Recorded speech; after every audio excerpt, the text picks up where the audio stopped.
I come from God. I didn't come from monkey. I came from God through Adam, through a long lineage of man.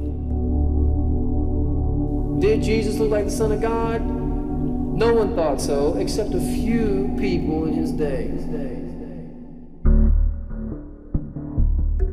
David Koresh was a monster. He was a highly unstable, self-proclaimed Messiah who used the Bible and used scriptures as a weapon. It's war. These governments of this world are coming to an end. He always said that they would come for us, and we were going to defend ourselves, and we were all going to die. He was an embodiment of evil. He was the complete, absolute dictator of every facet of everyone's life. I'm learning the truth. Do you think he's the Son of God? Yeah.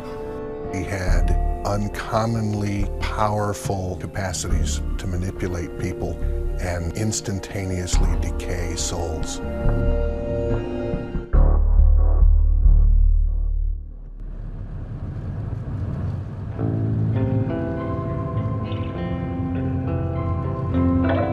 When I first met David Koresh in the summer of '81, he had a car that he was driving, and he said the Lord gave it to him. He was a very disheveled kind of guy. He was poor, obviously. He didn't have a job, or at least a regular job. He seemed lost, looking for something, and he was kind of a drifter. He had been born Vernon Howell. His mother was very young when he was born, 15. He had a very troublesome childhood. His mother had been married 3 times. He wasn't particularly the best student in school. He had some learning disabilities. He was very cute, lovable little boy, very inquisitive, a doer.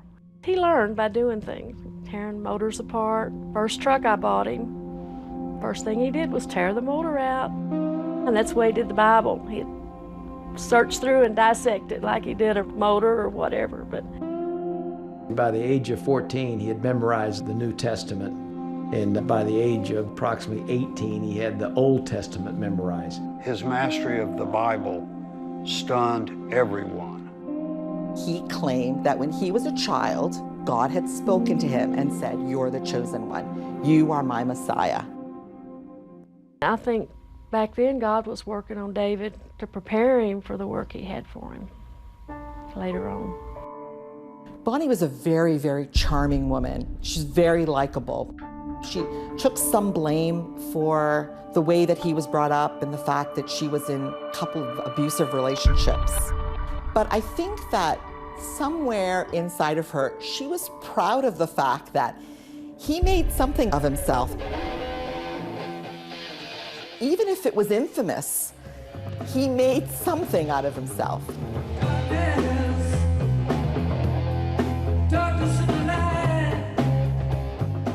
Back in the 70s, that's when all the guys wanted to be rock stars. Yeah, I thought he had ability, I really did. But as he got older, he wanted not to be a rock star, but to do the kind of music that would bring him to Christ. This is the Psalms 45 guitar. A lot of people think it's kind of sensual, but no more sensual than the Song of Solomon. At this point in his life, he's believing that God is speaking to him, as it led to him finding the Branch Davidian group. The Branch Davidians are an offshoot of the Seventh-day Adventist Church. The thing that made them different was they had a doomsday prophecy. They believed that there would be an end of the world and that when that time came, they were going to die. Slowly he became their leader and then eventually raised himself up to the level of a prophet. One of the things about being a Branch Davidian, and especially under David Koresh, was you're supposed to separate yourself from the world. The world is the sins, the flesh, the desires of the world, and you're supposed to be spiritual. There was no running water, no heat, no electricity of any kind. We had to go to Bible study 3 times a day. Women had to wear long blouses covering their rear ends, and no makeup ever, no jewelry. Why did you come here? Because I heard there was something here that I wanted to listen to. David can explain this Bible better than anyone that I've ever met. I'm here because of the truth. What is the truth? Well, you have to find out yourself. So Margarita Vega was a socialite from Hong Kong. Before they joined the Branch Davidians, these people had a variety of lives. They came from all walks of life. My mom, she was very glamorous. Always had maids and going out and led the high life, I guess. And then after she joined with Vernon, then she just sort of just let go. Is he the Son of God? I hope he is. I could see that there was a struggle. She wanted to believe, but I knew that she wasn't really sure. He was polarizing because what he's doing is so radical. He truly believed he had a mission from God. He told them where to sleep, who to sleep with, what to work, what not to do. He's the Lord of the manor in every sense of the word. He had absolute authority over the air they breathed, over literally the food that they ate every day. He taught that we should not eat any dairy products. And his reasoning was, well, dairy products are made from milk, which is baby food. Milk is what you drink when you're a baby, and we're adults now. You could have apples and bananas, but not bananas and oranges together. There was a lot of food combining rules. You couldn't eat fruit and vegetables together. No sugar at all, no processed flour. When the winter came, in the very beginning, we would have pots of onion soup, no cheese in it, just onion soup. My wife got into trouble once for telling someone it was okay to eat cheese, and she was put out of the camp. So it was almost like he was sitting around thinking of like really wacky ways to manipulate people. But the idea was to test people to see if they really believed and would really obey when the time came.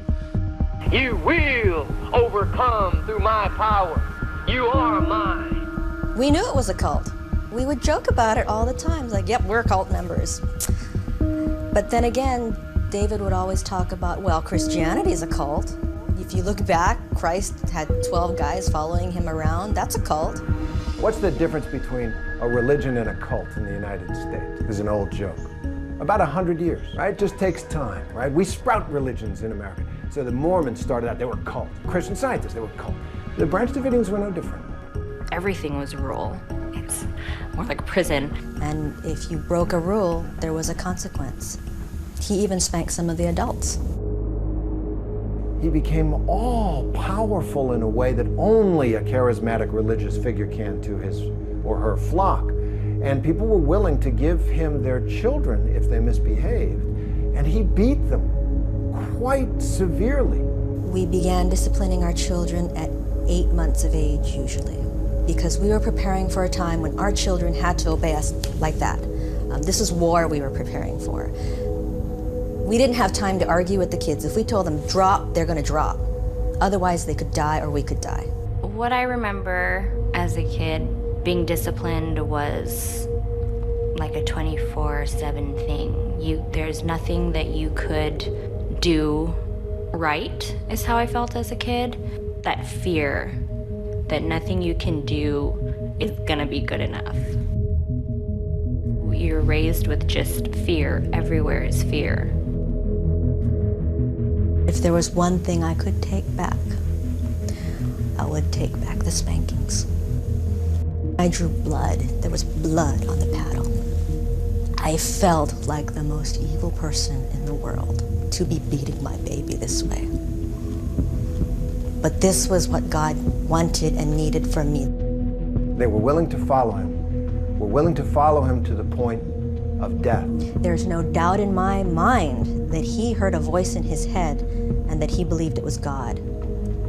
Did it make him dangerous? Yes. He had God-like control.